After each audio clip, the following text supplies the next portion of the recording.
आयुष्य मोलाचे वेचिले संसारी,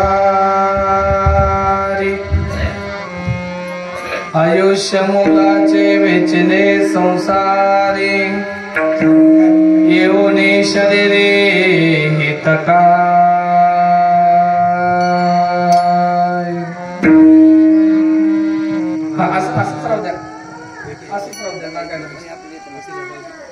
येऊन नामासाठी करिता चावटे, शेवटी मसनवटे जाणे लागे। गुरुवीन मरतेला अधोगती जाशीला, कशी दया येईल यमधर्मा। येऊन नामासाठी करिता चावटे, शेवटी मसनवटे जाणे लागे। गुरु अनाथाचा नाथ,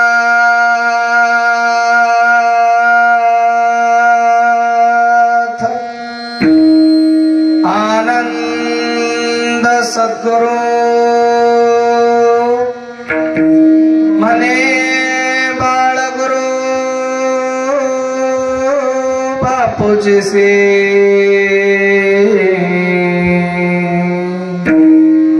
येऊनी नामासाठी करिता चावटे, शेवटे मसनवटे जाणे लागे। नमन माझे गुरु राया, नमन माझे गुरु राया, नमन माझे गुरु राया, नमन माझे गुरु राया। महाराज दत्तात्रया, महाराज दत्तात्रया,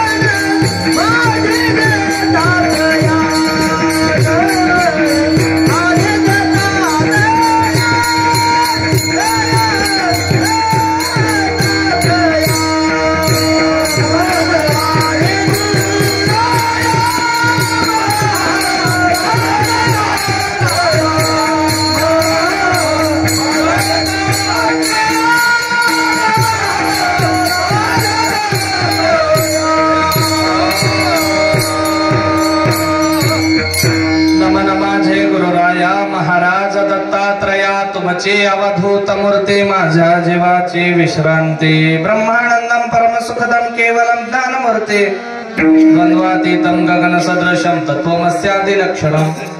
एकं नित्यं विमलम् अचलं सर्वधी साक्षिभूतं, भवातीतं त्रिगुणरहितं सद्गुरुत्वं नमामि। नित्यशुद्धं निराभासं निराकारं निरञ्जनं, नित्यबोधं चिदानन्दं सद्गुरुत्वं नमामि ध्यानमूलं गुरुमूर्ति पूजामूलं गुरुपदं मंत्रमूलं गुरुर्वाक्यं मोक्षमूलं गुरुकृपा गुरुर्ब्रह्मा गुरुर्विष्णु गुरुर्देवो महेश्वर गुरुर्साक्षात् परब्रह्म तस्मै श्री गुरुवे नमः अखंडं मंडलाकारं व्याप्तेन चराचरं तत्पदं दर्शितं येन तस्मै श्री गुरुवे नमः मंत्र सत्यं पूजा सत्यं सत्यं देवदयानिधे गुरुर्वाक्यं सदा सत्यं सत्यं ते परमं पदं नाना सुगंधि पुष्पाणि यथा कालोद्भवानि च पुष्पांजलिर्मया दत्तं गृहाणां परमेश्वरं दत्तात्रेय महाराज की जय। वस्तु प्राप्त स्थळी प्राप्त वेळेला कीर्तन रूपी सेवेकरिता निवडलेला अभंग वैराग्य मूर्तिमंत पुतळे सकल वारकरी संप्रदायाचे अधिष्ठान जीर्ण शीर्ण झालेल्या आनंद नामाच्या या संप्रदायाला ज्यांनी नवचेतना देऊन पुन्हा उभारी दिली नव्याने उभं केलं चैतन्य दिलं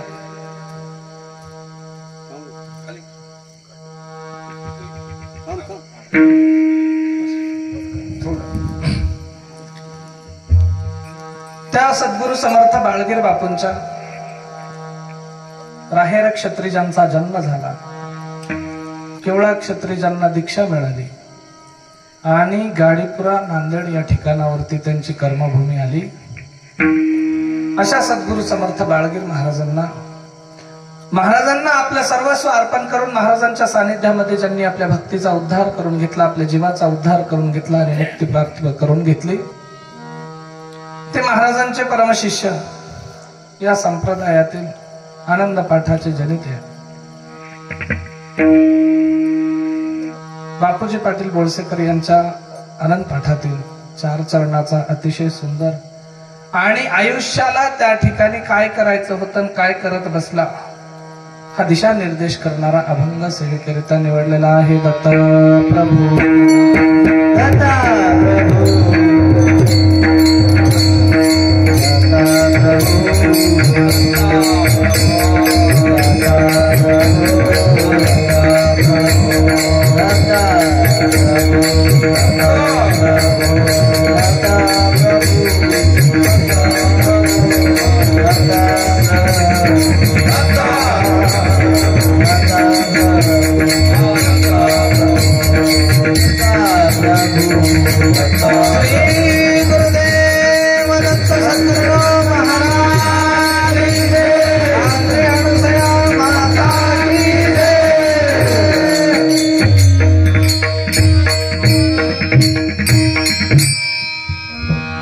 आयुष्य मोलाचे वेचिले संसारी येवणी शरीरे हितकाय येवणी नामासाठी करिताचा वाटे शेवटी मसनवटी जाणे लागे गुरुवी नमरशीला धोगती जाशील कशी दया येईल यमधर्मा येवणी नामासाठी करिताचा वाटे शेवटी मसनवटी जाणे लागे अनाथाचा नाथ आनंद सद्गुरु अने बाळ गुरु बापूजीशी एवढी नामासाठी करिता चावटी शेवटी मसनवटी झाले लागे। प्रस्तुत अभंगाला सुरुवात करण्यापूर्वी अल्पसा परिहार अखंड दत्तनाम सप्ताह ग्रंथराज बाळक्रीडा पारायण बाळक्रीडेचं श्रवण चिंतन आणि त्यानिमित्ताने दत्त महाराजांचा पहारा चालत असताना चालत आलेला हा सप्तदिनी कीर्तन सोहळा आणि त्यातली कितव्या दिवसाची 6व्या दिवसाची कीर्तन पुष्पसेवा आमचे माने बापू असतील त्याच्यानंतर तुम्ही सगळी इथली मंडळी तुम्हा सर्व मायबापांच्या प्रेमाखातर मागील मला वाटतं 3रं काय 4थं वर्ष आहे 13 वर्ष माझं हो तुम्ही 13 वर्षाचे झाले पण आम्ही 4च वर्षाचे झाले मागील 13 वर्षापासून चालत आलेल्या या कीर्तन सप्ताहामध्ये आम्हाला 4 वर्ष झालं सहभागी होता आला अतिशय कौतुकास्पद अशा पद्धतीचं हे कार्य आहे कारण ज्या वेळेला मी आलो त्यावेळेला इथं तितकंसं काही नव्हतं थोडंसं दत्त महाराजांचं साधन होतं दुसऱ्या वर्षी आलो, छान पद्धतीनं कळस चढला. तिसऱ्या वर्षी आलो, आणखी थोडस वाढलं. आणि चौथ्या वर्षी पाहतोय तर सुंदर पद्धतीनं सभा मंडप, सभागृह इतकं छान पद्धतीनं तुम्ही केलं. त्याच्यामुळे तुमचंही कौतुक करावं तितकं कमी आहे.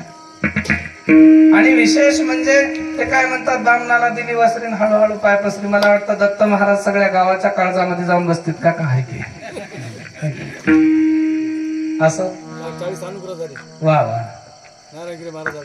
आणि विशेष म्हणजे नाही, महाराज कुठलाही असू द्या, महाराजाचा काही विषय नाही. कारण महाराज हे मठाच्या गाद्या म्हणजे वारसानं मिळत असतात. आणि वारसानं फक्त गादी मिळत असते, बुद्धी मिळत नसते. बुद्धी तुम्हाला भक्त मंडळींच्या सानिध्यात, परमेश्वराच्या सानिध्यात आणि शास्त्रांचं चिंतन केल्याच्या नंतर मिळत असते. त्याच्यामुळं गादीपेक्षा बुद्धीला फार किंमत आहे महाराज. आल्या आल्या तेच जरासं थोडस झालं. मी गाडीतून उतरलो. आता आमची सवय काय, मी आमच्या घरच्या मंदिरात सुद्धा अंघोळ केल्याच्या शिवाय संध्याकाळी आणि सकाळी मंदिरात मी जात नाही. का जात नाही? कारण आपण रस्त्यानं येताना 100 जण त्यातले काही पुड्या खाल्लेले, काही दिवसभर इकडं तिकडं खांडखुंड खाल्लेल्यांना शिवलेले, त्याच्यानंतर काही दारू पिदाडे असे सगळे येतात आणि बापू म्हणून पाया पडतात, शिवाशिव करतात. आणि मग ही शिवाशिव आपल्यासोबत आपल्या मंदिरातल्या आराध्यापर्यंत जाते. म्हणून त्या ठिकाणी मी आल्या आल्या मला कोणीतरी म्हणलं चला देवळात पाया पडायला. मी म्हणलो नका नका. मग दुसरा म्हणला महाराजाला आधी मदत आणा की, जस काय मधात जाऊन कुस्ती खेळायची. मी म्हणलो नका, चला कीर्तनाकडे जाऊ डायरेक्ट. आधीच उशीर झाला. आणि त्यातल्या त्यात आम्हाला तुम्ही जे रस्ता सांगितलं ते आमच्या लक्षात आला नाही रात्रीला. आम्ही पलीकडल्या रस्त्यानं पांदीनं हिंडून 1-1.5 घंटा मग इकडं आलो. मग त्यातल्या त्यात परत ती एक परेशानी. दिवसभर भागवताच्या कथेमध्ये होतो. आल्या आल्या आलं रूप पाहत आलं, कथेमध्ये होतो. मागच्या 7 ते 8 दिवसांपासून रोज दिवसभर भागवत करायचं, संध्याकाळी हरिकीर्तनांना जायचं. मग हे अशा या पूर्ण रुटीन मध्ये थोडीशी अस्ताव्यस्तता झाली. आणि आज सकाळी ठरवलं का बाबा आपल्याला संध्याकाळी इथं जवळ्याला कीर्तनाला जायचं. दिवसभर भागवताच्या कथेमध्ये असे वेगवेगळ्या लीला आणि प्रसंग निघत राहिले. ते कथा झाल्याच्या नंतर कधी आम्ही विसरून गेलो पताच लागला नाही की इथं जायचं. माने बापूचे कथेमध्ये 2-3 वेळा फोन आले, पण कथेत फोन उचलता येईना. मग नंतर परत नांदेड शहरामध्ये गेलो. नांदेडला चालू आहे कथा. तर मधात शहरात गेलो आम्ही कथा संपल्याच्या नंतर. तेव्हा यांचा फोन आला, बापू आज तुमची सेवा आहे, आता काय डोसकं बडवा म्हणलो. 6 वाजता आला फोन. आणि मग 6 वाजता म्हणल्याच्या नंतर मी म्हणलं ठीक आहे, काही हरकत नाही. आम्ही येणारच होतो. आता घोंगड्यावरून लबाड बोलता येत नाही, येणारच होतो. पण थोडीशी अस्ताव्यस्तता झाली. कारण माझा जो गाडी चालवणारा माणूस यायचा होता तो आज आला नाही. मग मी म्हणलं यायला. आता आम्ही नांदेडून निघालो. बराच आम्ही प्रवास सुरूच केला होता नेमका. ते आता निघालो नांदेडून. थोडा वेळ लागला तर लागू द्या, काही हरकत नाही. पण येण्याचा प्रयत्न वेळेवर केला आम्ही. त्यात आम्हाला शहाणे बापू भेटले आमचे परभणीला. अतिशय सुंदर गंगागिरी महाराज म्हणून त्यांचं युट्यूब चॅनल आहे. दत्त मार्गातले सगळे प्रवचन कीर्तन त्यांच्या चॅनलवरती चालतात. त्यांच्यासाठी एकदा टाळ्या वाजवा. कारण तुम्ही आम्ही जे हे इतके 13 वर्षापासून चालवलेलं नसेल याच्यात लक्षात, पण मला वाटतं मागच्या 1 वर्षापासून ते माझ्या संपर्कात आहेत. आणि 1 वर्षापासून मी बरंच त्यांच्या चॅनलवरती पाहिलंय. त्याच्यामुळं ते भेटले. ते म्हणले बापू काही करा, आता आमच्या घरी औदुंबराचा वृक्ष आहे, आम्ही दत्त महाराजांची फार सेवा करतो आणि सिद्ध वृक्ष आहे, तुम्ही काही थोडेसे पावलं लागू द्या पाहायला म्हणून त्याच्या घरी गेलो. मग विषय हे चालू होता. आल्या आल्या आणा महाराजाला मधात. काय महाराज पळून चालला काय नाही. मी म्हणतो कीर्तन झाल्यावर मधात जायचे. आता मी देवळात गेलो नाही, मी जातच नाही देवळात. आणि ते देवळं बांधले तुम्हासारख्या संसारी लोकांसाठी. आम्ही पहिले तिथं गेलो तेच आमचं देऊळ होईल. तुम्ही आमच्याकडनं अपेक्षा ठेवत राहू नका. संन्यासी लोक म्हणजे पाय पवित्र आणि डोकं विचित्र. जिथं पाऊल पडला तिथं मंदिर तयार होतं. हो. आणि बाहेर निघून आलो इकडं. आल्याच्या नंतर लगेच पाठीमागं ते हे काय महाराज होय का? महाराज नव्हतं काय, पोतराज दिसला का बापू तुला? कोण होय? हा काही तर तमाशाचा खेळ करायला आम्ही. रात्रंदिवस धर्माचा प्रसार करता करता करता करता काही नियम आणि मर्यादा स्वतःशी घातलेल्या असतात महाराज. त्याच्यामुळं मी मागच्या 2-3 वर्ष आलो, आधी गावात गेलो आणि गावात गेल्याच्या नंतर स्नान भोजन केल्याच्या नंतर इथं आल्यावर मग आम्ही मंदिरात गेलो. आज थोडीशी वेळ झाली आणि आल्या आल्या डायरेक्ट आपण मंदिरात जाणं योग्य नाही म्हणून इकडे येऊन आमचं मठ बसलं. इथं तर त्याच्यात ही अशी पद्धत. महाराज असं नसतं. थोडस आपणही आपल्याही मनाला विचार केला पाहिजे. आपण दुसरे आपणात कोणाचे नाही तर चिंतू नको. आनंद संप्रदाय हा दुसऱ्याच्या बद्दल द्वैत कधीही शिकवत नाही. बारकाईनं समजून घ्या. आणि 13 वर्षाचं लेकरू म्हणजे काही लहान राहत नाही महाराज आता, नाही का नाही. इथं 7-8 वर्षाचे शाणे व्हायले, 2-4 वर्षाचे मोबाईलचे बटन फिरवालेत हातात त्याच्यावर. त्याच्यामुळे 13 वर्षाचे म्हणजे लहान नाही. बोलताना जरासा विचार करून बोलत जा. त्यातल्या त्यात संन्याशांना तर नक्कीच विचार करून बोलत जा, कारण संन्याशी कुणाच्या बापालाही घाबरतही नाही आणि ते कुणाचे घाबरण्याचे बांधील सुद्धा नाही. त्याच्यामुळे मर्यादेत राहून बोलायचं, मर्यादेत राहून कीर्तन ऐकायचे, मर्यादेत परमार्थ करायचा. एवढ्यासाठीच तुम्हाला त्या ठिकाणी सांगणं आहे. दत्त प्रभू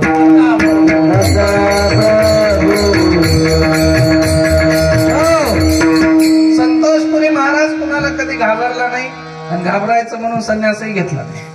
तुम्हाला जे वाटते ते तुमच्यापाशी ठेवा, मला जे वाटते ते तुम्हाला देण्याचा प्रयत्न करतो. मला जे गुरु महाराजांकडनं येतकिंचित एखादी गोष्ट इकडे तिकडे गेली तरी ते आमच्या झोळीत परत टाकून द्या, घेऊ नका, काही अडचण नाही त्याची.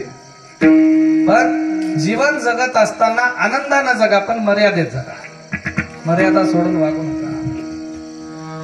सद्गुरू समर्थ बाळगीर महाराजांच्या सानिध्यामध्ये राहून बापूजी पाटलांनी जीवनाचा उद्धार करून घेतला आणि घेताना या जडजीवाच्या उद्धारासाठीच चालत आलेल्या महाराजांचं कार्य पाहता बापूजी पाटील म्हणतात अभंगातनं, अरे या जीवांसाठी महाराजांनी तर खूप कार्य केलं, पण बरेचसे पामर असे आहेत ज्यांना आजही आपल्या जीवनाचा उद्धार करून घेता आला नाही. परिणामी बापूजी पाटील म्हणतात, मोलाचं मौल्यवान आयुष्य या लोकांनी वाया घालवलं, व्यर्थ घालवलं. 184चा फेरा फिरता फिरता अवचित अशा पद्धतीचा हा नरदेह प्राप्त झाला आणि प्राप्त झालेल्या नरदेहाचं सोनं करण्याची संधी यांच्याकडे असताना यांनी ती कुठं घालवली? या संसाराच्या चक्रामध्ये घालवली. आणि शरीरी म्हणजे शरीर तर सगळ्यालाच असतं, जनावरांना असतं, सगळ्यांना असतं. पण येऊनी शरीरी, कशाच्या शरीरी? माणसाच्या जन्माला येऊन यांनी वाया घालवलं. याचं फार मला दुःख वाटतं. पुढे महाराज जाऊन म्हणतात की बाबा इथं देवानं कशासाठी पाठवलं? 3 प्रकारचे वर्ग पडतात महाराज. एक जीव, दुसरा देव आणि तिसरे संत. जीवाला इथं पाठवल्या जातं. संत आपल्या मनानं इथं येतात आणि देवाला जाऊन आणावं लागतं. जीवाला पाठवल्या जातं, संत मनाने येतात आणि देवाला आणावं लागतं. आणि देवाला जे आणतात त्यांना संत म्हणतात, देवाची भेट घालून देतात त्यांना संत म्हणतात. आणि मग संतांनी दिलेल्या ईश्वराच्या नामाच्या स्मरणासाठी या जीवाला इथं आणलं होतं. त्या नामाच्या स्मरणासाठी आणलेल्या जीवानं इतरत्र चावट गोष्टी करण्यात वेळ घालवला आणि परमार्थाच्या गोष्टीला वेळ यानं दिला नाही. परिणामी त्याला संत कळाले नाही, संत कळाले नाही, गुरु कळाले नाही, गुरु कळाले नाही, जीवनाच्या उद्धाराचा मार्ग प्रशस्त करता आला नाही. परिणामी यमधर्माच्या पाशांमध्ये अडकण्याची याला त्या ठिकाणी सक्ती आली आणि सक्ती आल्याच्या नंतर जीवनाच्या उद्धारापासून परत हा मुकला. आणि शेवटी म्हणतात मग या सक्तीपासनं, या बंधनापासनं आणि या यमाच्या पाशापासनं सुटण्यासाठीच साधन जे होतं ते एक या जीवाचा जीवलग अशा पद्धतीचा एक सद्गुरुनाथ. गुरुविना आप्त नाही कोणी. सद्गुरूंशिवाय, गुरूंशिवाय आपल्या या जीवाचा मालक कुणीही नाही. ही भावना त्या ठिकाणी बापूजी पाटलांना बाळगीर महाराजांनी सांगितली. अभंगाचा सरळ सरळ भावार्थ. दत्त प्रभू